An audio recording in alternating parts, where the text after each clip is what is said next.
Jesús, al volverse una figura tan importante, se convirtió en un obstáculo para los judíos y por ello fue que lo crucificaron. Pero con esto no consiguieron acabar con sus ideas, pues Jesús tenía 12 grandes discípulos, es decir, los 12 apóstoles, quienes se encargaron de divulgar las enseñanzas de Jesús en la tierra. Además de que antes de que éste muriera y de su ascensión, sus últimas palabras fueron dirigidas a ellos, por lo que ésta se convirtió en su vida y en su misión. Así que continuaron con su obra como pudieron. Primero lo empezaron a hacer en Judea, pero como fueron perseguidos, comenzaron a distribuirse para expresar las enseñanzas de Jesucristo a lo largo del imperio. Allí es cuando estos tienen sus seguidores, a los que se les conoce como cristianos, y es aquí cuando se da el inicio de la actividad de la iglesia fundada por Jesús y donde la iglesia del Nuevo Testamento apareció por primera vez en la historia.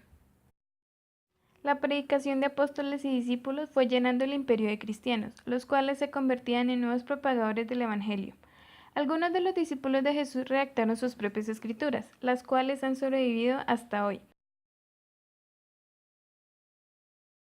Entre los discípulos de Jesús se encontraba Pedro, Santiago el anciano, Juan, Andrés, Bartolomé, Santiago el más joven, Judas Iscariote, Judas Tadeo, Mateo, Felipe, Simón y Tomás.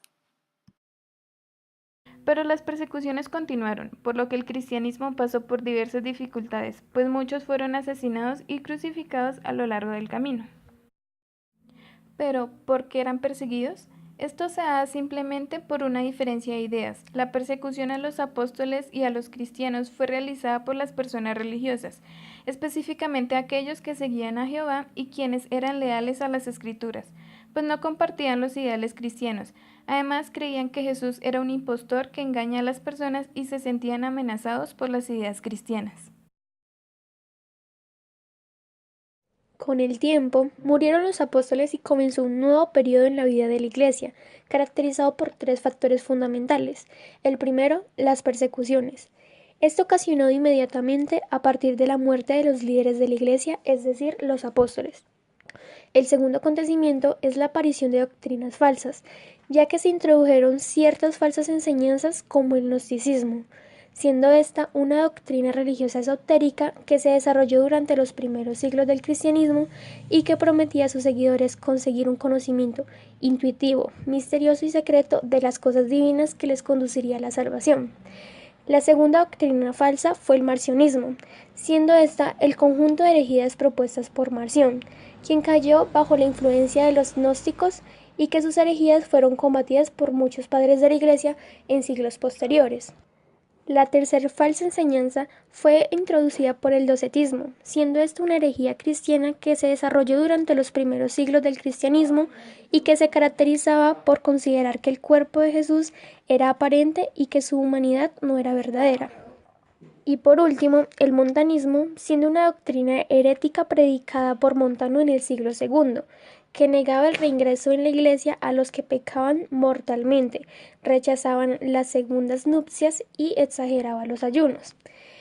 La tercera emergencia fue la persecución de la iglesia por el imperio. Pero, ¿qué podía hacer la iglesia para enfrentar esta prueba?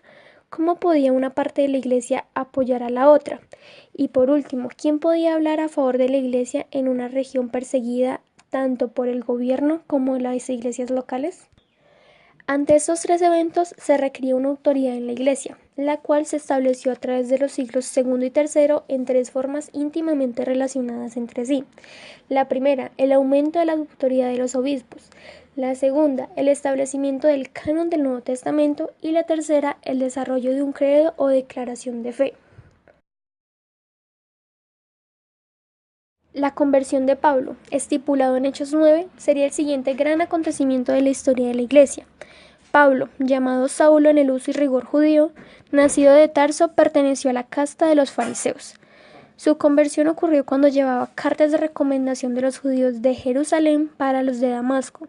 Quería poner entre rejas a los cristianos que encontrara, es decir, Saulo respiraba amenazas de muerte contra los discípulos del Señor. Y sucedió que, al llegar cerca de Damasco, de súbito le cercó una luz fulgurante venida del cielo, y cayendo por tierra oyó una voz que le decía: «Saulo, Saulo, ¿por qué me persigues?». Dijo: «¿Quién eres, Señor?». Y él: yo soy Jesús, a quien tú persigues. Pero levántate y entra en la ciudad, y se te dirá lo que has de hacer. Y los hombres que le acompañaban se habían detenido, mudos de espanto, oyendo la voz, pero sin ver a nadie.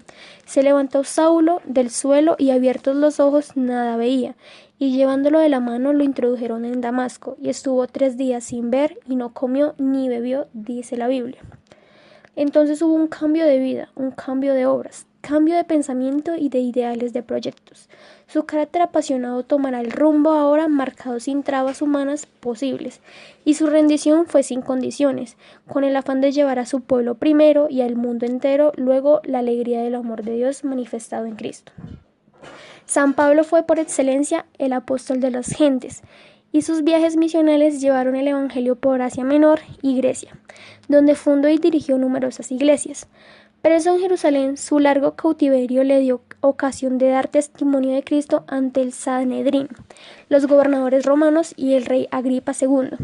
Conducido a Roma, fue puesto en libertad por el tribunal del César, y es probable que entonces realizara un viaje misional a España, proyectado desde hacía tiempo.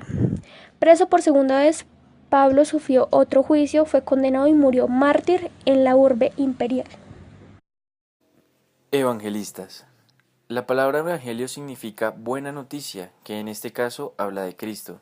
Los evangelistas fueron 4: Mateo, Lucas, Marcos y Juan. A pesar de que los evangelios son los que transmiten la predicación de los apóstoles y que los evangelistas fueron apóstoles o varones apostólicos, es importante ver cómo estos 4 daban su propia perspectiva acerca de Jesús, según los acontecimientos que ellos veían. Mateo y Juan eran 2 de los 12 apóstoles de Jesús, a quienes se les consideran como testigos oculares, y Lucas y Marcos figuraban como discípulos de San Pablo y San Pedro respectivamente. Hablando por ejemplo de Marcos, fue el primer evangelista que apareció. Por aquellos años 60-70, Palestina y Roma atravesaban una situación de crisis y han ido desapareciendo los testigos de los hechos. Ambas cosas obligan a los cristianos a recordar sus orígenes para hacer frente a la crisis. Marcos, que no pretende escribir una crónica de la vida de Jesús, ofrece una visión de su ministerio tal como lo veían él y su comunidad. Recoge las tradiciones de la comunidad en que vivía y con la que compartía alegrías, sufrimientos y esperanzas. Mateo presenta una comunidad viva a la que él pertenece y de la que al parecer es su animador. Su libro es una catequesis dirigida a iglesias judeocristianas que revisan su trayectoria a la luz de la vida y enseñanzas de Jesús por la necesidad de hacer frente al judaísmo oficial. Marca una continuidad con el judaísmo, pero al mismo tiempo su ruptura. Según él, Jesús es el nuevo Moisés que trae una nueva revelación de parte de Dios, lo presenta en contraste con los escribas, maestros del judaísmo. Referente a Lucas, fue un médico griego que formó parte del grupo de San Pablo. Se dice que su autor es un cristiano de origen pagano, que no tuvo contacto con los hechos que conoció a través de quienes fueron testigos oculares y servidores de la palabra. Pertenece a la segunda o tercera generación cristiana. Lucas muestra predilección por las minorías, los grupos marginados, los humildes y los pobres. Su evangelio se ha llamado por esto Evangelio de la Misericordia. El perdón que Jesús predica alcanza a todos los hombres, por lo cual se le ha llamado también Evangelio de la Salvación Universal. Y en cuanto a Juan, se atribuye al discípulo amado, que solo aparece en este Evangelio, y que no hay que identificar con Juan el apóstol.